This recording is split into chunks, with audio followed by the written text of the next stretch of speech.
Bismillahirrahmanirrahim. Alhamdulillah. Allahumma salli ala Sayyidina Muhammad wa ala ali Sayyidina Muhammad. Amma ba'd. Burdatu Rasulillah sallallahu alaihi wasallam bait ke 18 pasal 2 masalah hawa nafsu. Wan nafsu katifli in tuhmilhu syabba ala hubbir rida wa in taftimhu yanfatimi. Wan nafsu dan nafsu katifli seperti anak kecil, seperti bayi. In tuhmilhu syabba ala hubbir rida. Kalau kamu biarkan, dia akan membesar, bertambah umur, tetap suka menyusu ke ibunya. Kebetulan hari-hari ini keponakan saya juga baru disapi. Wa in taftimhu yanfatimi, kalau kamu sapi dia akan tersapi. Dihentikan dari menyusu itu. Lah, pemberhentian dari menyusu asil, dari susu ibu ke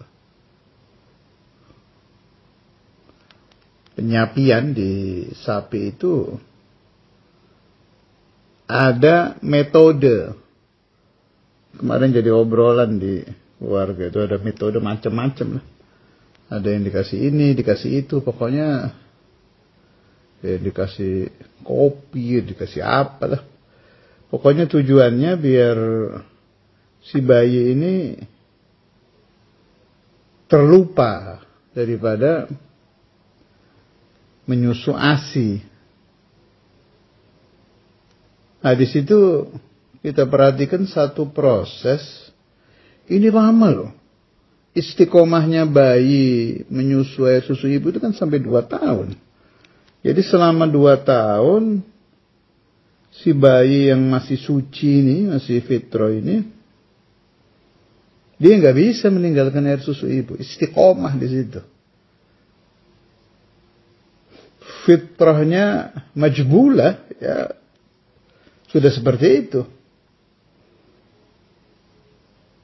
Dan itu juga hawan nafas. Suka bayi itu dengan air susu ibu, dengan ASI itu kan dia suka. Wah, susah itu diberhentikan itu. Tapi bisa. Bisa. Dan ini pelajaran kauniyah. Alam memberitahu kita, wahai salik, wahai ahli tariqah, nafsu itu bisa dilawan. Bisa, bukan tidak bisa. Syaratnya apa? Ya dilawan itu. Kerjakan perlawanan, jangan diam. Hanya ada 2 kemungkinan. Syabba ala hubbir rida atau infitam. Wa in taftimhu yanfatimi. Kalau kamu lawan, bisa terlawan. Bisa berubah. Saya ingat nasihatnya Imam Ghazali di salah satu kitab. Beliau terangkan, kita kita saksikan anak-anak kecil itu fitrahnya majbulah alal al'ab. Gak ada capeknya itu mereka kalau sudah bermain itu. Apalagi ketemu anak sebaya yang seumuran, udah gak ada capeknya. Yang biasanya sekian jam di rumah sendiri capek, begitu ketemu teman yang seumuran, hilang capeknya itu. Kuat, semangat, dan terlihat suka di mukanya, bahagia. Itu nafsu, hawa nafas yang menguasai anak-anak kecil.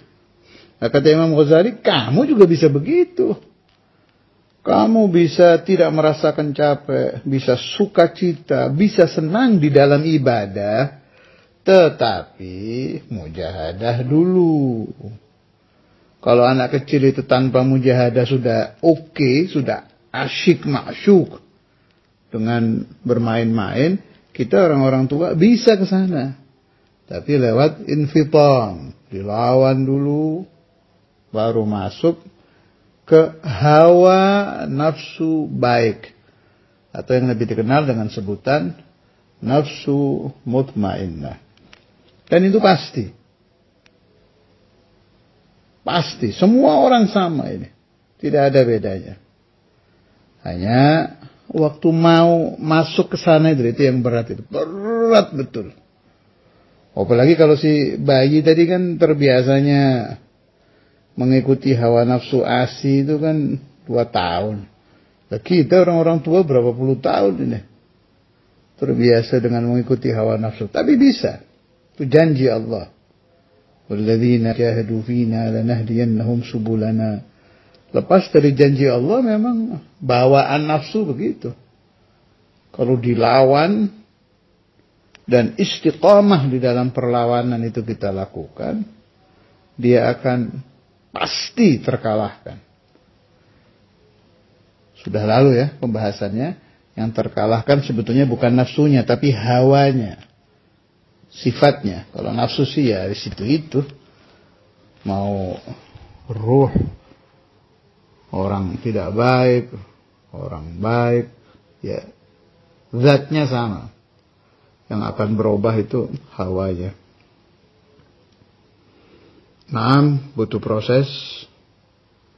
Kemudian berapa lama itu tiap orang beda. Ada yang sekian bulan, ada yang baru seminggu 2 minggu sudah berhasil, ada yang lama, beda-beda lah. Tapi rata-rata menurut mazhab ulama ahli thariqah ya 40 hari sudah ada perubahan. 40 yauman. Itu rata-rata. Semuanya kembali kepada rezeki Allah yang Tuhan pastikan di zaman azali dulu. Menjadi rezeki kita perubahan dari nafsu amarah menuju lawamah berapa lama, dari lawamah menuju mutmainnah Allahumma ja'alna minhum berapa lama. Tapi sebetulnya yang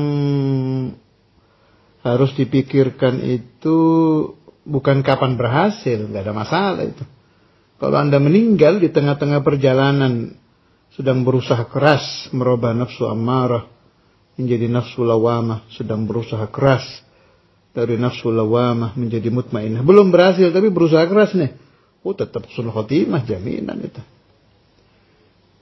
Tidak beda dengan orang yang menuntut ilmu belum menjadi alim, di tengah jalan dia meninggal, kan meninggal syahid. Sedangkan ini suluk ini di atas ilmu baca kitab. Afdhalul ulum ilmu tasawuf. Sudah rajanya ilmu ini. Jadi siapa-siapa yang meninggal sebelum dia berhasil menduduki kedudukan nafsu mutmainnah, baru sampai lawamah. Meninggal tapi terus berusaha. Tetap meninggal dalam keadaan husnul khatimah. Wassallallahu ala sayyidina Muhammad wa ala alihi wa sahbihi wasallam.